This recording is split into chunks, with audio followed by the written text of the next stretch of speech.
नमस्कार. आज आपण ड्रायफ्रूट्सच्या लाडूची रेसिपी बघणार आहोत. बघितला आपण की किती सुंदर असा आपला हा लाडू बनून तयार झाला. अगदी सोप्या पद्धतीने आपण ही रेसिपी बघणार आहोत. यामध्ये आपल्याला जास्त काहीही मेहनत घ्यायची गरज नाही आहे. अगदी अर्ध्या तासात लाडू बनून तयार होतील. तुम्हाला नवल वाटेल, पण खरंच अगदी अर्ध्या तासात आपले हे लाडू बनून नक्कीच तयार होतील. आणि हो, या लाडूसाठी आपण इथे साखर किंवा गूळ कशाचाही वापर केलेला नाही आहे. इथे आपण गोडपणा येण्यासाठी फक्त आणि फक्त खजूरचा वापर केलेला आहे. तर मग जर का तुमच्या घरात जर कोणी आजारी पेशंट असेल किंवा कोणी डाएटवर असेल किंवा कोणाला जर काही गोड वगैरे म्हणजे साखर किंवा गूळ वर्जित असेल, ज्यांना आवडतही नसेल, ते देखील हे लाडू आनंदाने खाऊ शकतील. त्याचबरोबर तुमचे लहान मुलं देखील आता स्कूल ओपन होईल तर तुम्ही स्कूलमध्ये देखील तुमच्या मुलांना मधल्या सुट्टीमध्ये खायला हा लाडू तुम्ही देऊ शकता. तरी ते आपण काही ड्रायफ्रूट घेतलेले आहेत. 1 वाटी मी काजू घेतलेले आहेत. त्याच वाटीने मी बदाम देखील घेतलेले आहेत.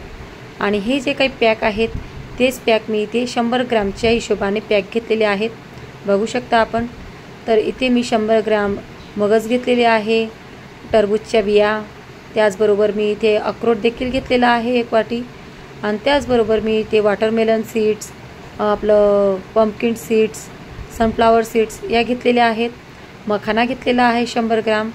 आणि इथे काही मी अर्धा किलोच्या आसपास मी इथे बिया काढून घेतलेल्या आहेत खजूरच्या.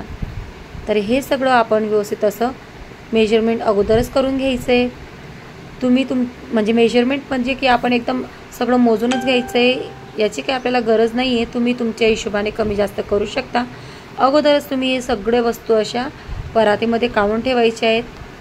त्यामुळे आपले ऐन टायमाला फजिती नको व्हायला की एक वस्तू हातात सापडते, एक वस्तू हातात नाही सापडते म्हणून.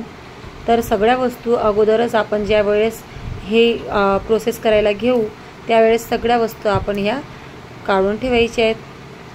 आता इथे आपण एक कढई घेतलेली आहे, जाडबुडाची स्टेनलेस स्टील कढई घेतलेली आहे इथे.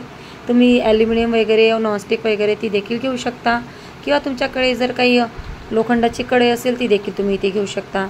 त्यामध्ये मी 1 चमचा असं म्हणजे 1 टीस्पून असा तूप घातलेला आहे. ते तूप घातल्यानंतर आपण त्यामध्ये मखाने असे रोस्ट करून घ्यायचे आहेत. मस्तपैकी असे कुरकुरीत होतील असं आपल्याला त्याला भाजून घ्यायचं आहे, शेकून घ्यायचं आहे. भाजणं म्हणजे एकदम त्याचा कलर चेंजेस होईल असं नाही करायचं आहे. फक्त त्यातला मॉइश्चर जो आहे तो निघून जायला हवा आणि ते कुरकुरीत व्हायला हवे असं आपल्याला इथे करून घ्यायचे आहेत. आता ते झाल्यानंतर त्यामध्ये आपण जे काही ड्रायफ्रूट्स होते ते ड्रायफ्रूट्स आपण 2 बॅचेसमध्ये इथे परतून घेणार आहोत. त्यात देखील मॉइश्चर निघून जायला हवं या हिशोबाने आपण फक्त त्यांना गरम करून घेणार आहोत. त्यामध्ये आपण काही तूप वगैरे काही ॲड केलेलं नाही आहे. तर मी इथे 2 बॅचेसमध्ये हे ड्रायफ्रूट्स काढून घेत आहे. मी अगोदर ज्या काही आपल्या सीड्स होत्या, सनफ्लावर, पंपकिन्स आणि काही वॉटरमेलन सीड्स, त्या अगोदर इथे थोडंसं ड्राय करून घेते कढईमध्ये. त्यामध्ये थोडेफार ड्रायफ्रूट्स इकडे तिकडे झाले, काय हरकत नाही आहे. तर असे आपण इथे सगळे हे जे जिन्नस आहे तसं आपण परतून घ्यायचे कढईमध्ये. कढई अगोदरच गरम आहे, तुम्ही अगोदरच बघितले असेल.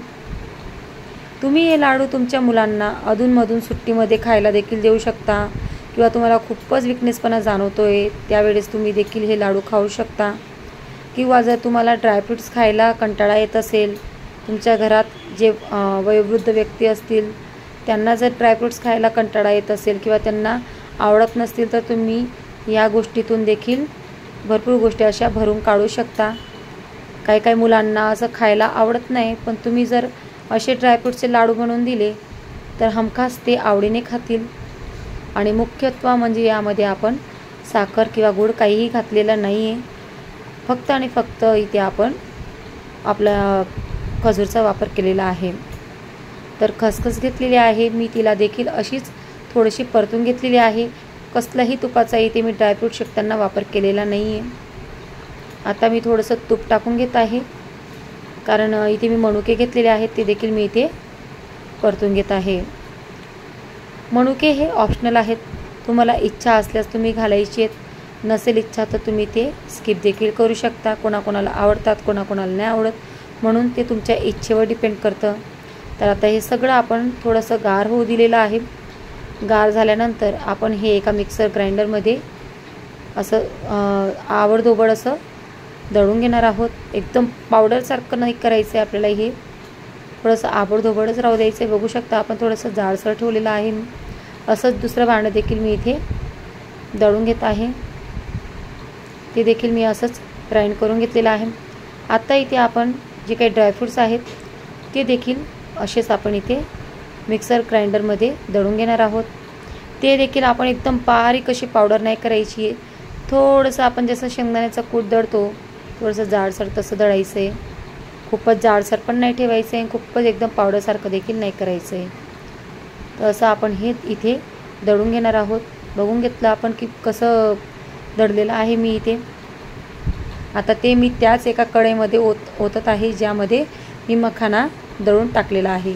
तर इथे मी 3 बॅचेसमध्ये हे सगळं दळून घेतलेलं आहे. आता शेवटची बॅच देखील मी तशीच दळून घेणार आहे. आता आपण विचार करत असाल की खजूर डायरेक्ट कसं टाकायचं, तर खजूर आपण पहिले थोडंसं मिक्सर ग्राइंडरमध्ये काढून घ्यायचं आहे आणि मग एका कढईमध्ये 1 टीस्पून तूप टाकायचं आहे आणि त्यानंतर मग हे खजूर व्यवस्थित त्यामध्ये असं परतून घ्यायचं आहे. खजूराला थोडंसं म्हणजे असं मॉइश्चरसारखं असल्यामुळे ते त्यामध्ये थोडंसं वितळायला लागेल, गोळा होईल त्याचा, जेणेकरून आपण जेव्हा ते त्याच्या सगळ्या ड्रायफ्रूट्समध्ये घालू तर त्याला बाइंडिंग यायला मदत होईल, अशी गोळा होईल त्याचा. आजूबाजू जे काही ड्रायफ्रूट्स आहेत ते व्यवस्थित असं एकजीव व्हायला मदत होईल, त्याला असं धरून बसेल.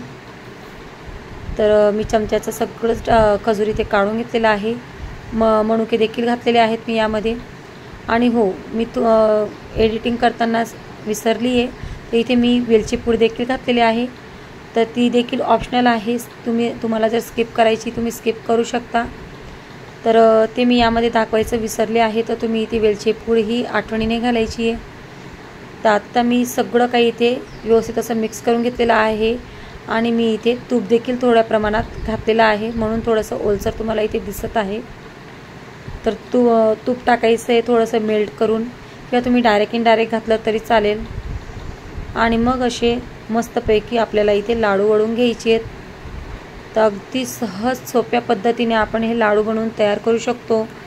जर का हे लाडू आपण बाहेरून आणले दुकानातून तर हे आपल्याला खूपच महाग पडतील आणि ते काहीतरी आपल्याला डझन वगैरे असे मिळतात. डझनवरती काही असतील त्याचा भाव, तर ते डझनवरतीच मिळतील तुम्हाला.